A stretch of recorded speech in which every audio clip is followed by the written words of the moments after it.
Hey everybody, we are going to do bread pudding today.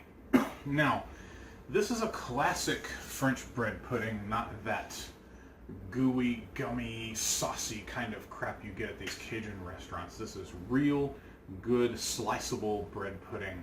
Now, we just got back from France, so we have this baguette here. You wanted to throw it away because you said, well, it's only like $1 or $2, but yeah, bread pudding, or French pain perdu, means forgotten bread, and it's made for the bread that you forget, right? So it's something to do with bread that goes stale on you, and it's actually better when it's done with bread that goes stale on you. So I was thinking, well, I'm planning on filming this anyway, why not put it in the suitcase for a couple of days? Who knew I was going to get the bonus plane and they were going to lose my suitcase and it was going to be longer. So anyway, we've got nice hard bread here. Now, let's talk about this for just a second, the bread choice, right? I see this all the time with bread pudding being made with bread slices, right, with sandwich slices. I find that absolutely disgusting. I do not like bread pudding made with sandwich slices. It's just not good. It needs a good, crusty, holy kind of bread, right? Ciabatta is very nice. There are some rustic Italian breads that would be absolutely lovely for this kind of thing. So anything that's got a good crust and maybe even some good holes and stuff like that in it, right? Even this French bread is a little bit, doesn't have really big holes. It's got nice small uniform holes, but it's still better than sandwich bread. So anything that is any kind of bread with character like that, right? Don't give it any kind. Don't give slices. That's a horrible. So. Moving on.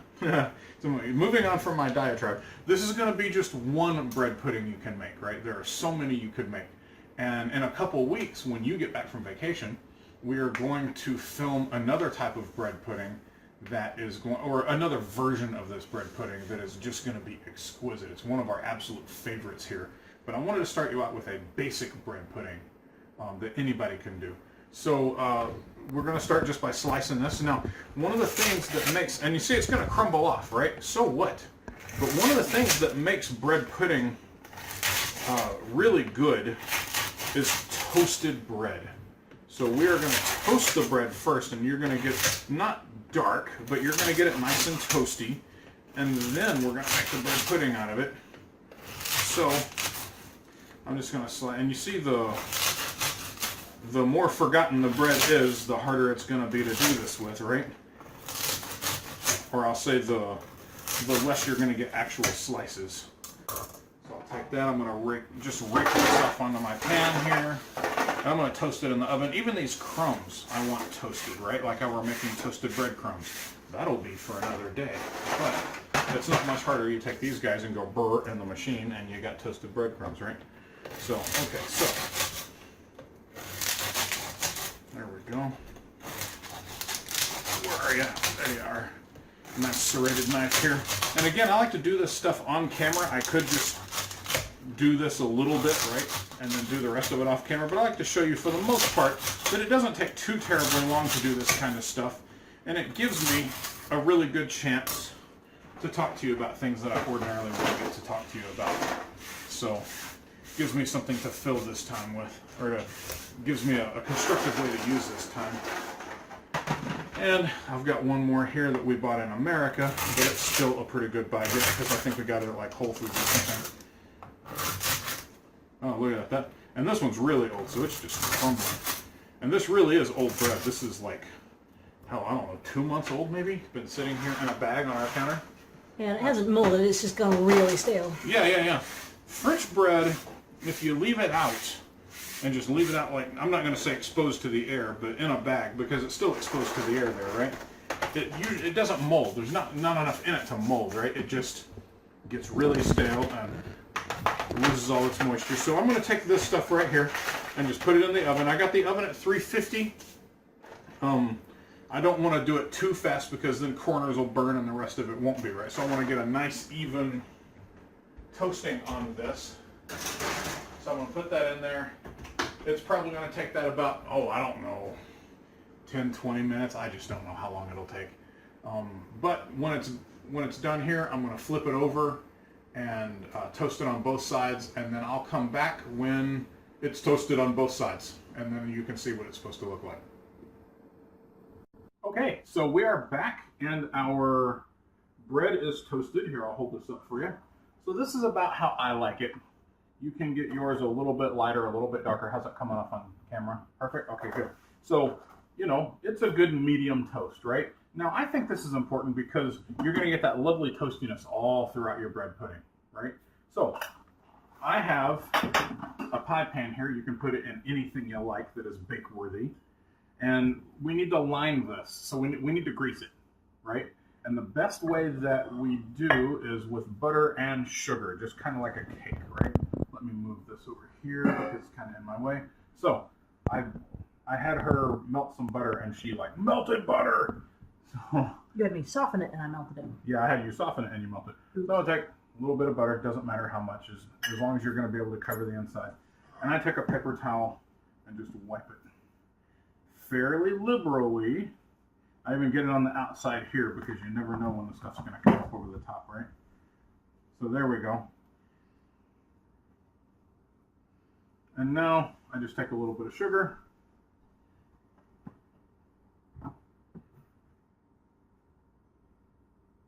That in there. And bring this over here. And now you just roll it around. And to get this side right here, right? You just kind of let it ride like that over the top. There we go. I need just a little bit more. There we go. And we have our sugar pan.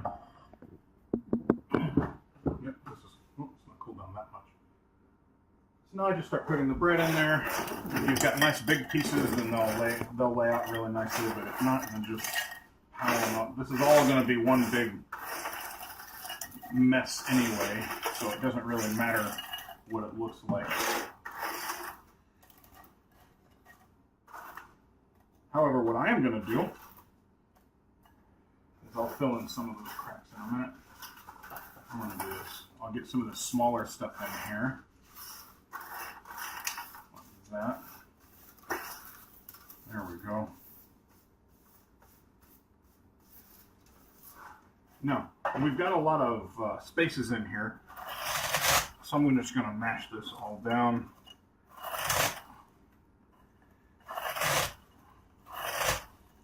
There we go, perfect.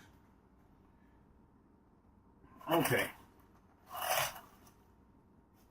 So now we have to make the batter. Now this is a pretty easy dessert to make, right? I mean, so far we've done is toast bread and then sit on it with our hands, right? There's nothing big there. So I've got a mixing bowl. I've got some milk over here. Now this is another one of those things that I usually just eyeball, so I'm going to have to like measure it for you guys. So I'm going to do like 6 cups, I think. 1, 2,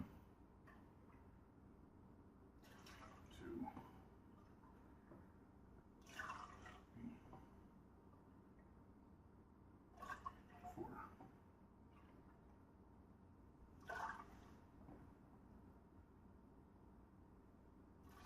And we'll see how that goes. Maybe I have a little bit too little. Maybe I have a little bit too much. I don't know. Now the rest of this, we got to put some eggs in here. I'm going to put, with this 6 cups, I'll put like 4 eggs. This is large eggs, right? I mean, we usually don't have to say large eggs because everybody knows what I mean large eggs, right? Isn't that a standard these days? Sure. 2, 3.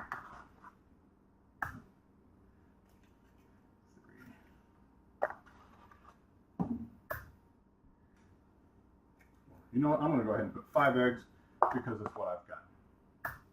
So 5 eggs. There we go. Now the rest of this recipe is just arguing over flavor. And one of the things that we don't like is when people make these things so incredibly sweet. Dessert doesn't have to burn the back of your throat, right? So we're going to make this sweet, but it's going to be undersweetened because you can always put some kind of sauce with it, or right, you can put chocolate sauce on it or whatever. So I'm going to start with a 1/2 cup and see where that takes me. I always taste this stuff first, right? Because some days I may be in the mood for more or less sweetening than I am on other days. So you just mix these eggs up in here. I gotta break those yolks. They'll never go. There we go. So just get everything nice and combined. You don't want any big pieces of egg in there.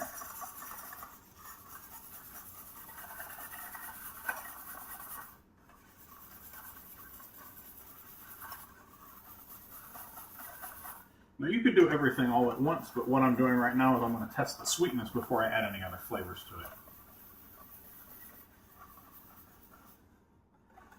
Go. I don't know that half a cup of sugar is going to be enough, but I wanted to stair step up, right? Because like I said, I usually just dump a few handfuls in there and then go on about my business. So stop and taste it. Just a tiny bit more. Then I'm going to go with 1/4 of a cup more because it is nice and undersweet, but it may be a little bit too undersweet. There we go.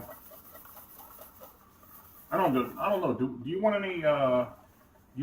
Chocolate in there this time, or?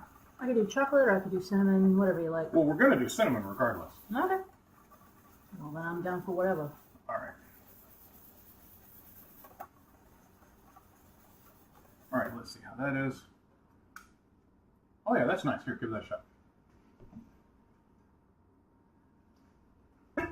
See, it's not overly sweet, right? It's not going to burn your throat.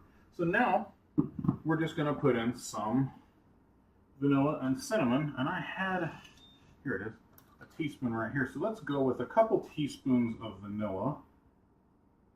There's 1, 2. And I'm going to dry this guy out. Let's go with probably 2 teaspoons of cinnamon as well. There's 1.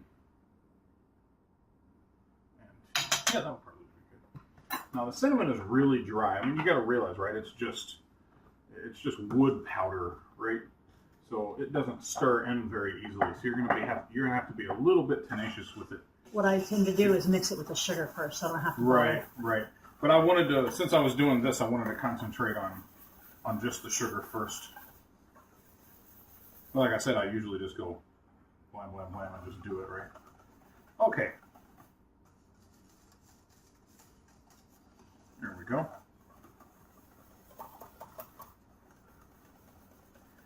In there, and this is just a nice basic bread pudding. Oh my God, that's beautiful. I might put some chocolate in there. I say might as I reach for the chocolate. Do we have any chocolate chips? You'd have to dig around. I'm not really sure. Thought there was some. I don't see any. So I may not put any chocolate in there. So this is going to be a really basic one because we don't have any dried cherries either. We usually put dried tart cherries and chocolate in there. It'll still be lovely. But we don't seem to have any of those, so I'll put some of this beef jerky. Okay, so we've got our batter and we've got our bread. All right, now all I have to do is put the two together. And I like a ladle for this, and the reason why is because it's easier to direct it. So now I'm just going to spoon that in there. Now the thing about this is this bread has to accept it, right? You can't just take this and just dump it in there. So we're going to have to put this in here and then let it sit until the bread soaks up all of this batter. Now what is this? This is officially a custard, right? So it's officially like bread custard, but it's also baked French toast. If you want to get right down to it, I like to break things down so that people understand what they're doing. Cooking isn't 1,000 completely separate events, right? 1,000 completely unrelated things. It is a few things that are done slightly differently, but a lot of these dishes have more in common than they have separate, right? So I'm going to have some batter left here. That's all right because I've got some bread left too. And right now you can see that this is very pokey, right? The bread is still very hard. So I'm not going to do anything else here until the bread has soaked up this stuff. So we're going to pause this, and it'll take, I don't know, half an hour to an hour sometimes for it to soak it all up. If you've got it, if you start off with really stale bread and then you toasted it really well, I mean, that is just dry, right? If you just throw it in the oven right now, right? You'd have a bunch of custard at the bottom Yeah, and exactly. dry stuff on top. Exactly. So we're going to let this soak it all up, and then we'll probably even have to add a little bit more. So if we add any more, we'll come back, but for right now, we're going to let this sit, and then we'll be back as soon as it's ready. Okay, it's been half an hour. Let's go ahead and bring this down here. So you can see it's all soaked up, but look, it's all perfectly dry and everything. So we don't have enough liquid in there, right? So we just add some more, but at least it's all soaked up. There we go. This is one of those dishes that's really super easy to make, but takes a little bit of patience, you know? I'm going to fill it up again. And it's the stuff on top here that we're trying to get now, right? The other stuff was pretty well soaked.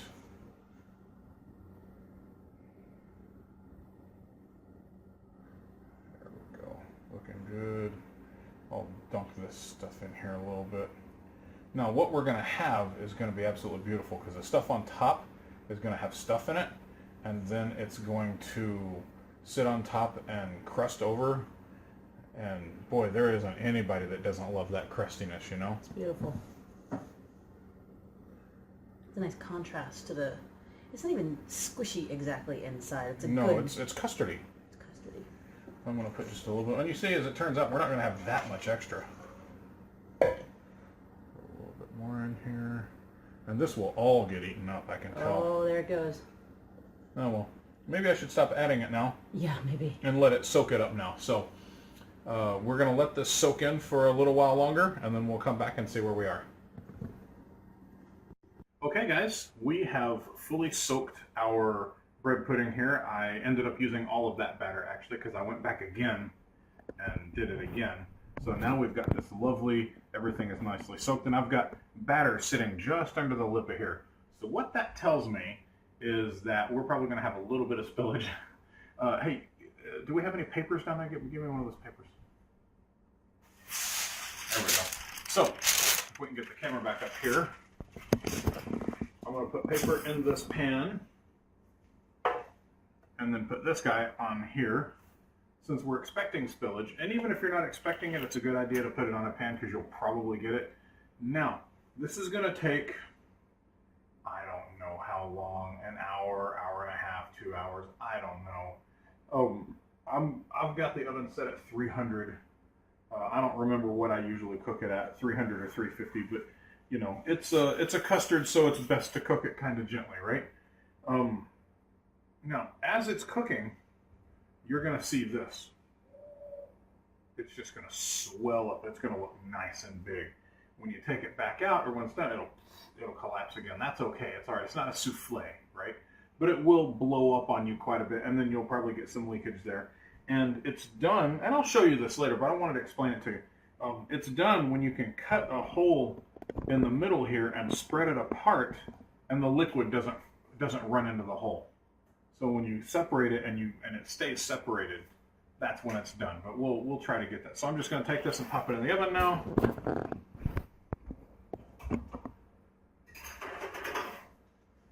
You be good. And we're done. So that's going to be 300. I'm going to set a timer for an hour. Probably won't be done before then. And we'll see how it goes. And we'll come back in an hour when the timer goes off, and I'll let you see me check it. Okay, guys. Now let's go check our bread pudding in the oven. So it's been about an hour. Actually, it has been an hour. Let's come over here. You may need to bring the camera over here so we can see. Turns out we did not get any spillage. But look at how lovely that is. We got this beautiful crust on top. It feels nice and firm. I don't care how firm it feels. It's not done until I can cut a hole in it like this and pull it aside. Now you see, can you see that? You can try. I'll put that in there how it still runs. Yep. Right? So that is not done. So I just kind of fill that hole back in and put it back in. That looks like probably about another half an hour to me. I'm just guessing. So put that back here. Put another 30 minutes on, and then we'll see you in 30 minutes. Okay guys, we are bringing this out of the oven. It has been another 30 minutes. So this was in here for a total of 2 hours. And you notice how it's puffed up, right? Can you have that on there? No, I do. There we go. So we got that all puffed up like that. And I'm going to show you that it's done because I am going to get out of the light. And when I separate this in the middle, here I'll even pick a new spot. It doesn't run into the hole, see? So there's no liquid running into the hole. So therefore, we have this done. If you like your bread pudding scalding, it is ready to eat. If you like it somewhat more of a humid temperature, I would let this sit for, God, a couple hours, you know? I like my bread pudding cold. So I will put this in the fridge. Once it cools, I'm going to leave it out for a couple hours and let it cool, right? And put it in the fridge, and it'll get nice and set, and then I'll eat it for breakfast. And now look at this. Here, let's take them down there one more time.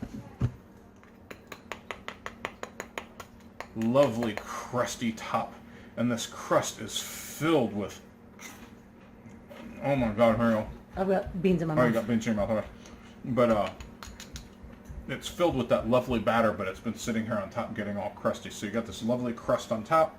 You'll have the lovely soft custard on the bottom. Absolutely beautiful. So this is a beautiful classic pan perdu or bread pudding. None of that gooey, gloppy crap that you spoon and it just kind of drips off into. You're going to be able to pick this up and eat it with your hands. The kids love it. Even the dogs love it. And that's all I've got. So enjoy this, and we'll be back in a couple weeks to make another one.